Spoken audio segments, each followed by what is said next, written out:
بسم اللہ والصلاۃ والسلام علی رسول اللہ۔ پہلی محرم اور پہلی محرم کے بارے میں تاریخی طور پر روایت میں آتا ہے کہ یہ حضرت عمر رضی اللہ عنہ کی شہادت کا دن ہے، اور اس دن سیدنا عمر رضی اللہ عنہ کو شہید کر دیا گیا تھا۔ حضرت عمر رضی اللہ عنہ کے بارے میں مختصر 10-15 منٹ کی ایک تاریخی احوال، تاکہ ہمیں پتہ ہو کہ سیدنا عمر رضی اللہ عنہ کی ذات بیسکلی کتنی قیمتی ہے، اور اہل سنت والجماعت کو تو خاص طور پر۔ سیدنا عمر رضی اللہ عنہ ان چند لوگوں میں سے مکہ مکرمہ میں تھے جو لکھنا اور پڑھنا جانتے تھے۔ آپ علیہ الصلاۃ والسلام سے اگر ہم پیچھے چلے جائیں 4-5 نسلوں میں، تو آپ کا شجرہ نسب رسول اللہ صلی اللہ علیہ وسلم کے خاندان سے جا کے مل جاتا ہے۔ سیدنا عمر رضی اللہ عنہ سے اسلام سے پہلے ایسے واقعات تاریخ میں لکھے ہیں کہ آپ کیونکہ تجارت کی غرض سے سفر پہ نکلے ہیں، تو آپ کو راہب نے روک کر ایک جگہ کہا تھا اور ایک عقد لیا تھا۔ اس عقد میں لکھا تھا کہ اگر تم اس وقت ایک وقت میں حاکم بن گئے تو تم مجھے امن دے دو گے۔ اور اس راہب نے یہ بات تک کہی تھی کہ ایک نبی آنے والا ہے، اور تمہاری جو آثار ہیں، اور قرآن بھی اس طرف ذکر کرتا ہے کہ یہ وہ صحابہ ہیں جن کے آثار تورات میں ملتے ہیں اور انجیل کے اندر ملتے ہیں۔ تو حضرت عمر رضی اللہ عنہ سے کہا کہ ایک نبی آنے والا ہے، اور تمہارے جو آثار ہیں وہ مجھے بتاتے ہیں کہ تم اس کے خلیفہ ہو گئے، تو مجھے تم امان لکھ کے دے دو۔ تو حضرت عمر رضی اللہ عنہ کے بارے میں تاریخ میں کہ حضرت عمر رضی اللہ عنہ نے کہا کہ میں کیا دے سکتا ہوں امان تم کو، میری تو ماں یہ کہتی ہے کہ مجھے تو بکریاں بھی چرانا صحیح سے نہیں آتی۔ تاریخی احوال بتا رہا ہوں، لیکن بہرحال حضرت عمر رضی اللہ عنہ نے وہ دستخط کر دیا۔ جب حضرت عمر رضی اللہ عنہ خلیفہ بنے تو اس وقت یہ ان کے سامنے پیش کیا گیا، تو حضرت عمر نے کہا اللہ سب کچھ اللہ اور اس کے رسول کا، عمر کا کچھ نہیں۔ تو اتنی قیمتی ہستی حضرت عمر رضی اللہ عنہ، اسلام کے شدید ترین دشمن ابتدائی اسلام میں، لیکن جب اسلام اتر گیا دل کے اندر تو اور اسلام قبول کر لیا آپ نے، جس کی دعا خود رسول اللہ صلی اللہ علیہ وسلم نے مانگی تھی کہ عمر بن ہشام یا عمر بن خطاب دونوں میں سے اللہ کسی ایک کو مسلمان کر دے، اور خصوصی طور پر اگر ہے تو حضرت عمر کو مسلمان کر دے۔ حضرت عمر رضی اللہ عنہ نے اسلام قبول کیا، اور اس کے بعد مسلمانوں کو ایک طاقت ملی دو لوگوں سے، ایک حمزہ رضی اللہ عنہ سے اور ایک حضرت عمر رضی اللہ عنہ سے، کیونکہ یہ دونوں شیر تھے، دونوں امت کے شیر تھے۔ آپ رضی اللہ عنہ مکے کی تکلیفوں میں ان درمیان میں ساتھ رہے، رسول اللہ صلی اللہ علیہ وسلم کے جو سخت تکلیفوں کا دور تھا، بائیکاٹ ہوا شعیب ابی طالب کے اندر، سخت تکلیفیں، مسلمان چمڑا کھانے پر مجبور ہو گئے، جانوروں کا پتوں کی چھالیں کھانے پر مجبور ہو گئے، لیکن آپ علیہ الصلاۃ والسلام کے ساتھ آپ رہے۔ جب ہجرت کا وقت آیا تو حضرت عمر رضی اللہ عنہ ان لوگوں میں سے شاید ایک ہیں جنہوں نے علی الاعلان کہا کہ میں ہجرت کر رہا ہوں، اور اگر کسی کو شوق ہے کہ وہ اس کی بیوی بیوہ ہو یا اس کی ماں جو ہے اس پر روئے، تو خطاب مکہ سے مدینہ منورہ ہجرت کر رہا ہے۔ آپ رضی اللہ عنہ رسول اللہ صلی اللہ علیہ وسلم کے ساتھ مدینہ منورہ کیونکہ پہلے ہجرت کر گئے تھے، جب آپ پہنچے ہیں تو آپ حضرت عمر رضی اللہ عنہ ان چند لوگوں میں سے تھے جو رسول اللہ صلی اللہ علیہ وسلم کے خاص مشورہ دینے والوں میں تھے، اور ان چند لوگوں میں سے تھے جو کہ رسول اللہ صلی اللہ علیہ وسلم کی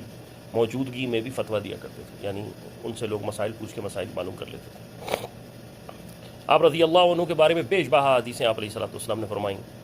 آپ حدیث کی کتب میں مطالعہ کر سکتے ہیں۔ ہر غزوہ میں رسول اللہ صلی اللہ علیہ وسلم کے ساتھ رہے، اور کئی ایسے واقعات آئے تاریخ کے اندر جس میں آپ رضی اللہ عنہ کا مشورہ اللہ تعالیٰ کو پسند آیا۔ خصوصاً بدر کے اندر آپ یہ چاہتے تھے کہ قتال کر دیا جائے کفار کا، ان کو نہ چھوڑا جائے، لیکن دوسرے صحابہ رضی اللہ عنہ کی رائے دوسری طرف تھی کہ ان سے ہمیں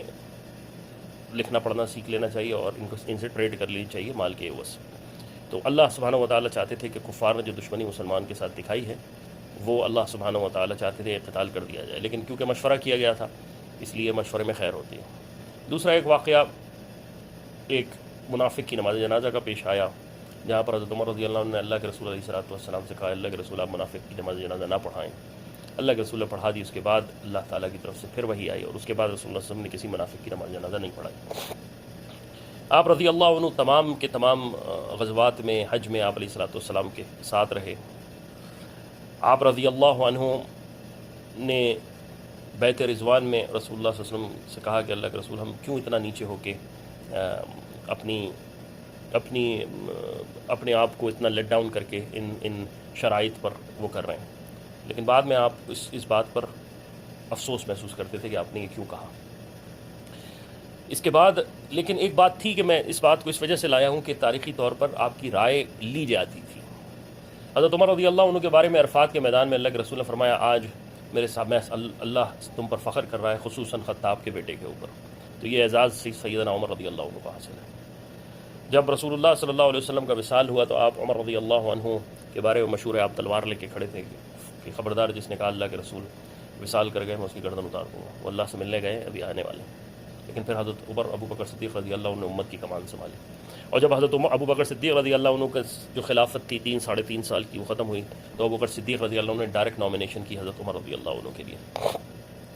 حضرت عمر رضی اللہ عنہ کی تاریخ کا واقعہ، اسلام کا پھیلنا، اسلام کا پھیلا دینا شرق سے غرب تک تاریخ کے اندر لکھا ہوا ہے، اور کوئی اس میں رائے نہیں کہ حضرت عمر رضی اللہ عنہ، ایک ایسا واقعہ آیا کہ آپ نے مدینہ منورہ سے کرامت کے طور پر صحابہ کو کہا ہے، صحابہ کی جماعت پیچھے سے حملہ کر، تم پہ پیچھے سے حملہ کیا جا رہا ہے۔ تو اللہ کے رسول علیہ الصلوۃ والسلام کے صحابی کو اللہ تعالیٰ نے ایسی قیمتی چیزیں عطا فرمائی تھیں، عجائب عطا فرمائے تھے۔